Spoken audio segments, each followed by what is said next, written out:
Hello guys, magpapakain tayo ngayon ng ating ibon. Si Tamtam at saka si Mika. So, dito ko ilalagay yung pagkain nila. Bali, sumusunod pala to sa akin kahit saan ako magpunta. Dahil parang ako na yung pinaka-nanay nila. Simula nung nakita ko sila. Ayan mo, lalapit niya sa akin. Oh, di ba? Mika, dito. Oh, di ba? Yan sila. So, kahit saan ako pumunta, sumusunod yan sila. Kasi parang ako na yung nag-alaga sa kanila simula ng maliit pa. Diba? Lalagyan ko lang ito ng tubig na konti.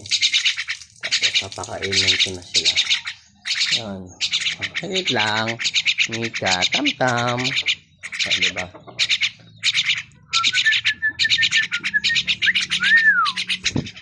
Ayun na sila, hindi para na doon. Diba? Kahit saan sila. Tingnan mo hindi pa dyan. Nandito na. Ay! Ito Tamtam. Pakain ko na sila.